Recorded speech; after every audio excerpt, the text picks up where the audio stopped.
નમસ્કાર વિદ્યાર્થી મિત્રો, ઈ લર્નિંગ સિસ્ટમમાં આપ સૌ વિદ્યાર્થીઓનું હાર્દિક સ્વાગત છે. ધોરણ 12 નામાના મૂળ તત્વો, ચેપ્ટર નંબર 5. મિત્રો, લાસ્ટ લેક્ચરમાં આપણે સ્વાધ્યાયનો દાખલા નંબર 18 કર્યો હતો અને તમે ઉદાહરણ નંબર 29 જાતે કરેલું જ હશે. હવે મિત્રો આગળ વધીએ. સ્વાધ્યાયનો દાખલા નંબર 19 જે તમારા પેજ નંબર છે એ 214 ઉપર આપેલા છે. તમારે મિત્રો ચોપડી સાથે રાખવાની છે, રકમ સામે રાખવાની છે અને કેલ્ક્યુલેટર સાથે રાખવાનું છે કે જેથી કરીને તમે સરળતાથી ગણતરી કરી શકો, કઈ રકમ ક્યાંથી કેવી રીતે આવી એ સરળતાથી જાણી શકો. તો કેલ્ક્યુલેટર અને ચોપડી સામે રાખવાની છે અને હવાલા છે એક પછી એક જોતા જવાના છે.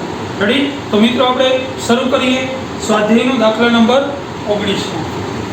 રેડી?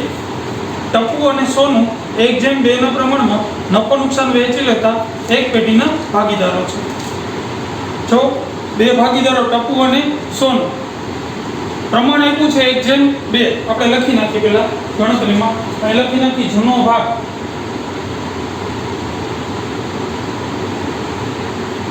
1:2. ક્લિયર? તારીખ 31/3/16 ના રોજ તેમની પેઢીનું પાકું સરવૈયું નીચે મુજબ છે. આપણને પાકું સરવૈયું આપેલું છે.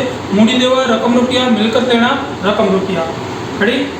ઉપરની તારીખ એટલે 31/3/16 એટલે કે તે જ દિવસે તેઓએ ગોલીને નવા ભાગીદાર તરીકે પ્રવેશ આપ્યો. જો નવો ભાગીદાર પ્રવેશે છે ગોલી, પ્રવેશની શરતો નીચે મુજબ હતી.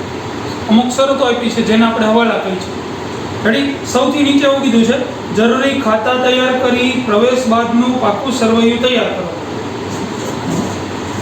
અને એવું કીધું છે, ત્રણેય ભાગીદારોનું નફા નુકસાનનું નવું પ્રમાણ નક્કી કરો. જરૂરી ખાતા, પ્રવેશ બાદનું પાકું સરવૈયું અને નફા નુકસાનનું નવું પ્રમાણ નક્કી કરવાનું કીધું છે. રેડી? તો આપણે કેટલા ખાતાની જરૂર પડશે? પહેલા પુનઃ મૂલ્યાંકન ખાતું. રેડી? ભાગીદારોના મૂડી ખાતા. ત્રીજો આવશે રોકડ બેંક ખાતું અને 1/4/16 ના રોજનું નવું પાકું સરવૈયું. તો આટલા ખાતાની આપણે જરૂર પડશે. રેડી? તો એક પછી એક હવાલા આપણે જોતા જઈએ. પહેલો જ હવાલો કીધો છે, પાઘડીનું મૂલ્યાંકન 54,000 કરવામાં આવ્યું. પાઘડીનું મૂલ્યાંકન 54,000 કરવામાં આવ્યું. તો પહેલી વાત તો એ છે કે આપણે છે એ ત્યાગના પ્રમાણની જરૂર પડશે. રેડી? પણ એના માટે પહેલા છે સૌથી છેલ્લો હવાલો, એટલે કે 8મો હવાલો પહેલા કરવો પડશે. જેમ આપેલું છે, ટપુ તેના નફાનો 1/3 ભાગ. યાદ કરો, એક નોંધ લખાવી હતી, ભાગ નો અને ભાગમાંથી. અહીંયા એવું કીધું છે ભાગ નો, એની નીચે અંડરલાઈન કરો. ટપુ તેના નફાનો એવું કીધું છે. રેડી? તો જો 1/3 ભાગ કીધું છે તો આપણે છે એ પહેલા તો એને છે જૂના પ્રમાણ સાથે ગુણાકાર કરવો પડશે. તો અહીંયા લખશું ત્યાગ.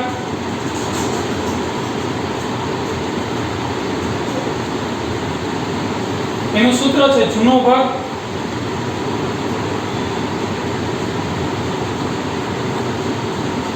ગુણ્યા ત્યાગનો ભાગ. રેડી? એનો જૂનો ભાગ છે 1/3. જૂના ભાગ સાથે એનો ગુણાકાર થશે અને ત્યાગનો ભાગ એ આપ્યો છે 1/3. એવું કીધું છે નફાનો 1/3 ભાગ.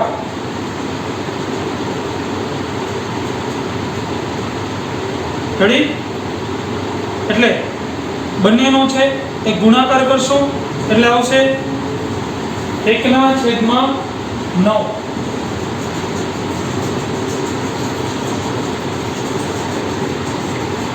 ત્યાર પછી જ્યારે સોનું તેના નફાના ભાગમાંથી, જો એવું કીધું છે ભાગમાંથી, પ્રોપર ત્યાગ આપ્યો છે. રેડી? તો અહીં લખશું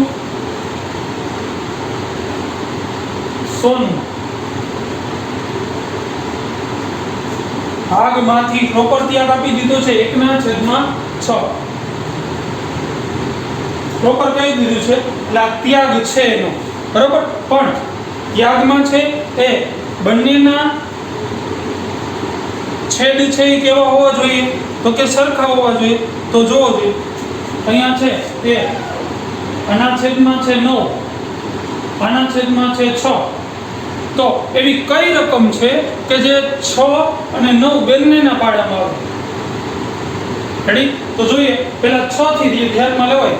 6 6 દુ 12, 9 નો આવે. 6 તેરી 18, તો 9 દુ 18, બેયમાં 18 આવશે. તો આને કેટલા વડે ગુણશો? તો કે 3 વડે. આને કેટલા વડે ગુણશો? તો કે 2 વડે. બરોબર, છેદ લઈએ તો પ્રોપર ત્યાગ આવશે 2/18 અને 3/18. આપણને ત્યાગ મળ્યો. ત્યાગનું પ્રમાણ આપણું મળશે 2/3. રેડી? તો આ ત્યાગનું પ્રમાણ મળી ગયું. પછી જો નવા ભાગીદારને કેટલો ભાગ છે એ આપેલું નથી, તો એનો ભાગ મેળવી લઈએ. અહીં લખી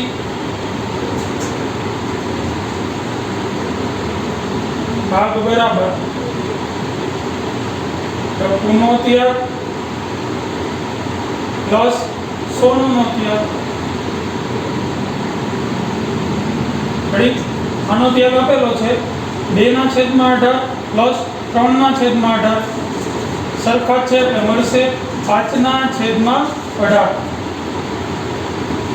મળી ગયો નવા ભાગીદારનો ભાગ. હવે જો પહેલો હવાલો કીધું છે પાઘડીનું મૂલ્યાંકન 54,000 કરવામાં આવ્યું, તો એની ઉપરથી છે એ નવા ભાગીદારની પાઘડી મળી જશે. ઓકે, ગોલુની પાઘડી બરાબર 54,000 એને ગુણ્યા 5/18. રેડી? તો ગુણાકાર ભાગાકાર કરીએ તો કે 54,000 એને ગુણ્યા 5/18 એટલે પાઘડી મળશે 15,000. તો અહીંયા લખશું પાઘડી મળી 15,000. રેડી? આપણને પાઘડી મળી 15,000. હવે પાઘડી જો 7મો હવાલો, આ પાઘડી મળી ગઈ, પણ 7મો હવાલો જો એમાં એવું કીધું છે કે ગોલી તેના ભાગની પાઘડીની રકમ રોકડમાં લાવશે. જો રોકડમાં આવે છે, રેડી? રોકડમાં આવે છે તો ઉદાહરણ થશે. અહીં લખશું પાઘડીના પ્રીમિયમ ખાતે કેટલા રોકડા લઈ આવશે? તો કે 15,000. આ 15,000 જૂના ભાગીદારો એમણે કરેલ ત્યાગના પ્રમાણમાં શું કરશે? વહેંચી લેશે. તો એની એન્ટ્રી અહીંયા આવશે મૂડી ખાતામાં. અહીં લખશું પાઘડીના પ્રીમિયમ ખાતે.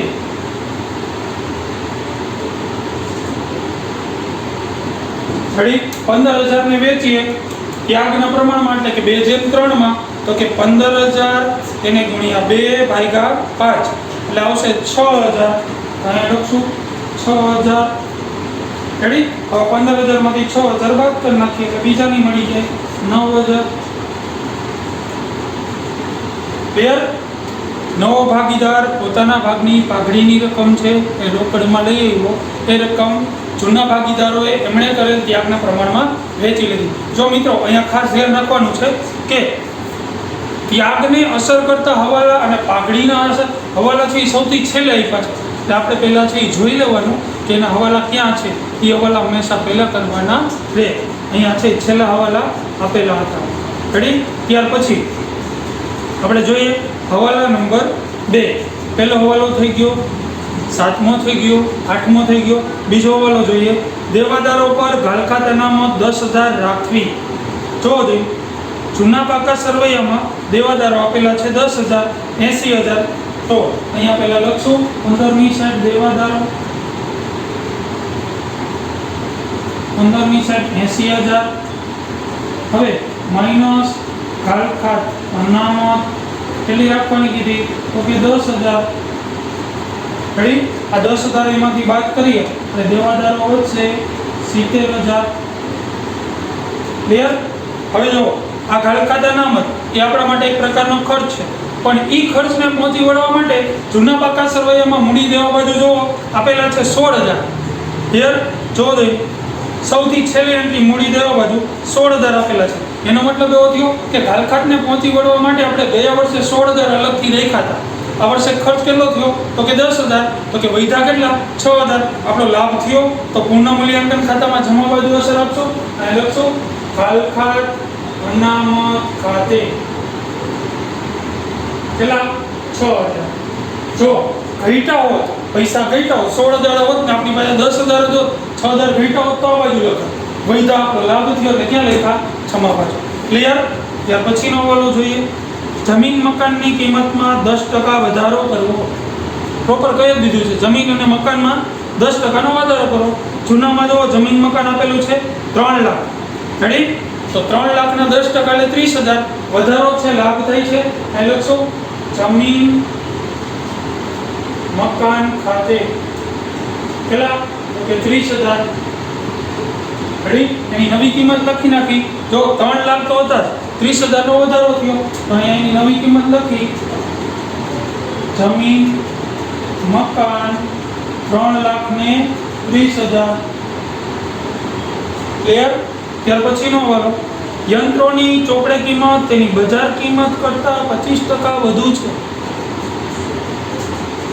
યંત્રોની ચોપડે કિંમત તેની બજાર કિંમત કરતા 25% વધુ છે. હવે મિત્રો અહીંયા આપણે કઈ કિંમત ધ્યાનમાં લેવાની હોય તો કે બજાર કિંમત. બજારમાં જે કિંમત હોય આપણે નવા પાકા સરવૈયામાં લખવાની હોય, પણ અહીંયા એવું કીધું છે કે એની ચોપડે કિંમત છે. એનો મતલબ તમારા જે જૂના પાકા સરવૈયામાં આપણા જે જૂના પાકા સરવૈયામાં જે કિંમત આપી છે એ બજાર કિંમત કરતાં 25% વધુ છે. એનો મતલબ એવો કે આપણે 25% ઘટાડવાના છે. ક્લિયર છો? 25% શું કરવાના છે ઘટાડવાના છે. એનો મતલબ એવો થયો કે ચોપડામાં અત્યારે 125 દર્શાવે છે જ્યારે બજારમાં એનો 100 રૂપિયા છે. રેડી? તો આપણે છે એ ત્રિરાશિ મૂકીએ છીએ કે જો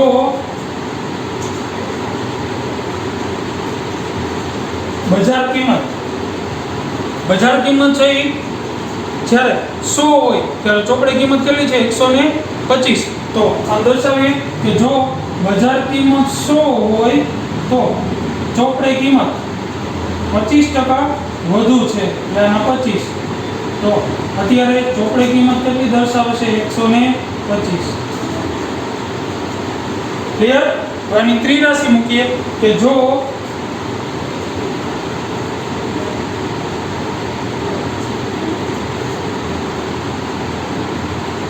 ચોપડી કિંમત અને બજાર કિંમત ચોપડી કિંમત 125 હોય ત્યારે બજાર કિંમત કેટલી છે 100. અને ચોપડી કિંમત એટલે કે આપણા પાકા સરવૈયામાં કેટલા આપ્યા છે જોવો જોઈએ. યંત્રોના આપેલા છે 1 લાખ રૂપિયા. રેડી? અને દર્શાવીએ 1 લાખ હોય ત્યારે કેટલા. રેડી? ગુણાકાર ભાગાકાર કરીએ 1 લાખ એને ગુણ્યા 100/125 કરો જો ગુણાકાર ભાગાકાર 1 લાખ એને ગુણ્યા 100/125. એનો મતલબ એવો કે બજારમાં અત્યારે એની કિંમત કેટલી છે તો કે 80,000. રેડી? જે આપણા પાકા સરવૈયામાં જે યંત્રો 1 લાખના છે એના બજારમાં વેલ્યુ કેટલી છે તો કે 80,000. રેડી? એટલે એની નવી કિંમત કેટલી થશે 80,000. અહીંયા લખી નાખી યંત્રો 80,000. શું થયો યંત્રોમાં 1 લાખના હતા અને 80,000 થઈ ગયા તો 20,000 નો શું થયો ઘટાડો. તો પૂર્ણ મૂલ્યાંકન ખાતામાં ઉધાર બાજુ અહીંયા લખશું યંત્રો ખાતે કેટલો ઘટાડો થયો તો કે 20,000 નો. ક્લિયર? રેડી? ત્યાર પછીનો વાલો સ્ટોકની કિંમત 10% ઘટાડવી. પ્રોપર કહી દીધું છે ઘટાડવી એટલે ઉધાર બાજુ આવશે તો કે જો જૂનામાં સ્ટોક કેટલો આપ્યો છે તો કે 40,000 એના 10% એટલે 4,000. અહીં લખશું સ્ટોક ખાતે 4,000. રેડી? એ નવી કિંમત અહીં લખી નાખી સ્ટોક 40,000 માંથી 4,000 ઘટાડો બાદ કરો એટલે આવશે 36,000. ત્યાર પછીનો હવાલો ગોલી નવી પેઢીની ચોખ્ખી મિલકતના 50% જેટલી રકમ મૂડી તરીકે રોકડમાં લાવશે. ઘણી નવો હવાલો. નવો ભાગીદાર છે એ પોતાના ભાગની મૂડીની રકમ પેઢીની કુલ મૂડી છે એના કેટલા ટકા? 50% રકમ લઈ આવશે. ક્લિયર? એ છેલ્લે થશે હવાલો. હવે જૂના પાકા સરવૈયામાં આવી જઈએ, જેમાં જે બાબતો છે એ દર્શાવી દઈએ. પહેલા મૂડી દેવા બાજુ 2 લાખ અને 3 લાખ, તો મૂડી ખાતામાં ભાગીદારોના મૂડી ખાતામાં લખશું બાકી આગળ લાવ્યા. આપેલી છે 2 લાખ અને 3 લાખ, અને લખશું 2 લાખ અને લખશું 3 લાખ. રેડી? ત્યાર પછી આપેલું છે નફા નુકસાન ખાતું. જોવો જોઈએ, નફા નુકસાન ખાતું જમા બાજુ આપેલું છે, આપણા માટે નફો કહેવાય. રેડી? તો એને વેચવાના રહેશે, તો નફા નુકસાન ખાતે અહીંયા લખશું નફા નુકસાન ખાતે એને વેચી દઈ જૂના ભાગમાં 1/2 માં. તો કે 48,000 આપ્યા છે, તો કે 48,000 એને ગુણ્યા 1/3 એટલે આવશે 16,000. રેડી? 1 ભાગના 16,000, તો 2 છે એના ડબલ કરી નાખી, 16 દુને 32,000. ક્લિયર? ત્યાર પછી આપેલું છે લેણદારો જેનો કોઈ હવાલો નથી, એમના લખી નાખી 50,000. અહીં લખશું લેણદારો 50,000. રેડી? ખાલ ખાતાના મતનો હવાલો હતો. ત્યાર પછી જોઈએ પાઘડી 54,000. જો જૂની પાઘડી આપેલી છે, જૂના પાકા સરવૈયામાં જે પાઘડી આપી હોય જૂની હોય, એ જૂના પ્રમાણમાં અને જૂના ભાગીદારો વચ્ચે માંડી વાળવાની. તો આપેલા છે 54,000, તો એને જૂના પ્રમાણમાં 1/2 માં માંડી વાળીએ. અને લખશું પાઘડી ખાતે 54,000 એને ગુણ્યા 1/3 એટલે આવશે 18,000. અને એના ડબલ એટલે 36,000. ત્યાર પછી આપેલું છે જમીન મકાન જેનો હવાલો હતો, યંત્રોનો હવાલો હતો, સ્ટોકનો હવાલો હતો, દેવાદારનો હવાલો હતો, રોકડ આપેલી છે 40,000. તો અહીંયા લખશું બાકી આગળ લાવ્યા 40,000. ક્લિયર? બધી જ હવાલાની અસર આપી દીધી, બાકીઓની અસર આપી દીધી, પણ એક હવાલો બાકી છે. કયો?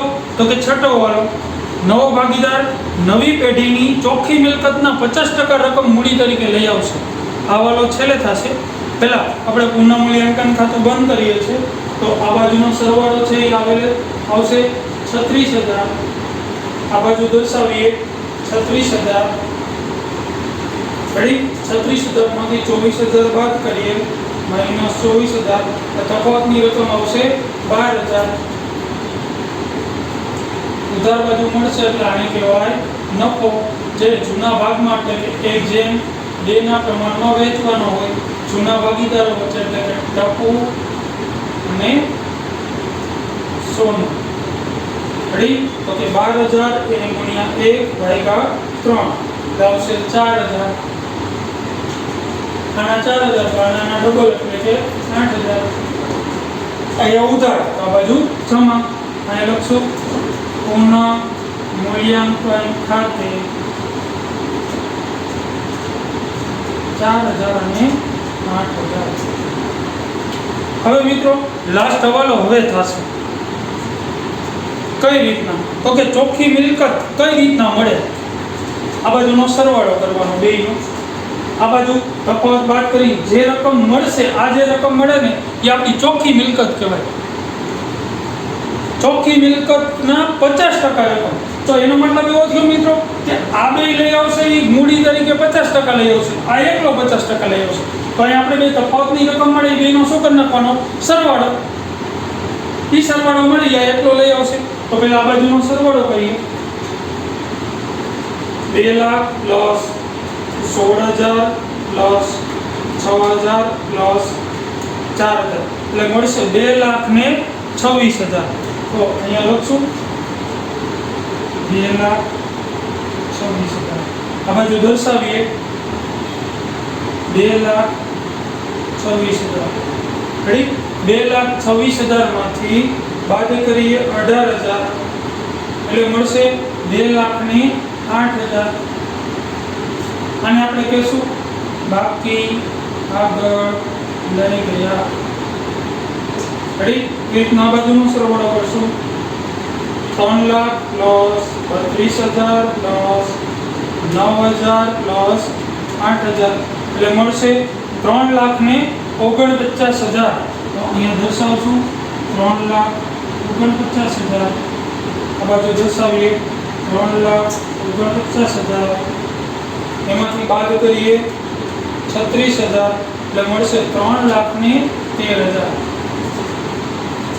ક્લિયર 3,13,000 હવે જો એવું કીધું છે ચોખ્ખી મિલકતના 50% આપણી ચોખ્ખી મિલકત મળી આ ત્રણેયનો સરવાળો કરીને આપણી ચોખ્ખી મિલકત તો એના 50% તો એનો મતલબ એવો થયો કે આ બેને બે થઈને 50% લઈ આવે આ એકલો કેટલી લઈ આવશે 50% તો આ બેનો સરવાળો કરી નાખી તો કે 3,13,000 પ્લસ 2,08,000 એટલે 5,21,000 અહીંયા આવશે 5,21,000 સમજો મિત્રો 5,21,000 કઈ રીતના આવ્યો તો કે એવું કીધું ચોખ્ખી મિલકતના 50% ચોખ્ખી મિલકત એટલે કઈ કહેવાય તો કે આ બાજુનો સરવાળો કરો એને આ બાજુ દર્શાવો તફાવત જે હોય એ મેળવો એ બધી ચોખ્ખી મિલકત કહેવાય 50% એવું કીધું છે તો આ ત્રણેય થઈને 100% થાય તો આ એકલો 50% લઈ આવ્યો તો આ બેનો સરવાળો કેટલો થાય 50% તો આ બે મળ્યું તફાવત એ બેનો શું કરી નાખો સરવાળો જે આપણને મળ્યો બરોબર એટલો રોકડ છે એવું કીધું છે મૂડી તરીકે રકમ લાવશે રેડી તો રોકડ આવશે તો એ લખશું ડોલીના મૂડી ખાતે કેટલા તો કે 5,21,000 રેડી અહીંયા લખશું રોકડ ખાતે કેટલા તો કે 5,21,000 અહીંયા લખશું 5,21,000 રેડી અહીં આવશે 5,21,000 ક્લિયર અહીંયા ત્રણેયની મૂડી દર્શાવી દઈ મૂડી ટપુ સોનું અને ગોલી 2,08,000 3,13,000 અને 5,21,000 રેડી હવે રોકડ ખાતું બંધ કરી તો કે સરવાળો કરી 40,000 પ્લસ 15,000 પ્લસ 5,21,000 એટલે મળશે 5,76,000 આ બાજુ દર્શાવીએ 5,76,000 તફાવતની રકમ અહીં મળશે એને કહેશું બાકી આગળ લઈ ગયા 5,76,000 રેડી અહીંયા દર્શાવીએ રોકડ ઓબ્લિક 2 કેટલા તો કે 5,76,000 હવે બંને બાજુનો સરવાળો કરીએ જોઈએ 2,08,000 પ્લસ 3,13,000 પ્લસ 5,21,000 પ્લસ 50,000 એટલે મળશે 10,92,000 રેડી આ બાજુ એટલા જ આવવા જોઈએ તો એ કન્ફર્મ કરી લેવાનું 3,30,000 plus 80,000 plus 36,000 plus 70,000 plus 5,76,000 10,92,000 ready આ રીતના છેલ્લે છે તો બંને બાજુનો સરવાળો કેવો રહેવો જોઈએ સરખો રેડી આમાં એક જ નવો હવાલો હતો કયો તો કે નવો ભાગીદાર કુલ ચોખ્ખી મિલકતના 50% રકમ મૂડી તરીકે લઈ આવતો હતો શું કરવાનું બધા હવાલાની અસર આપી દેવાની બાકીઓની અસર આપી દેવાની આ ખાતું બંધ કરી દેવાનું એનો નફો કે ખોટ અહીંયા લઈ આવવાનો પછી તો કે આ બંને બાજુનો સરવાળો કરવાનો એને આ બાજુ લેવાનો જે તફાવતની રકમ આ બેની મળશે કુલ આ ત્રણેયની હોય 100% હોય તો આ બેની આ એકલો 50% લઈએ તો આ બેનો સરવાળો કેટલો થાય 50%, તો આ બે જે મળશે એનો સરવાળો કરી નાખી, સરવાળો અહીંયા લખી નાખવાનો, રેડી? એ મૂડી તરીકે લઈ આવે એક અસર અહીંયા, એક અસર અહીંયા, આ ખાતું થઈ જશે સરભર. તો રેડી? તો આ પ્રમાણે છે મિત્રો તમારે છે એ સ્વાધ્યાયનો દાખલા નંબર છે 19મો ખાતા ડ્રો કરવાના છે. ડ્રો થઈ જાય પછી આ બધા ખાતામાં છે એ લખી નાખવાનું છે, આ ગણતરી લખી નાખવાની છે. ગણતરી લખાઈ જાય પછી ઉદાહરણ નંબર 30મું જે આ મુજબનું જ છે, જે પેજ નંબર 200 ઉપર આપેલું છે, જે તમારે હોમવર્કમાં આપણા પાકા ચોપડામાં છે એ તમારે જાતે કરવાનું રહેશે. ઓકે મિત્રો, થેન્ક યુ.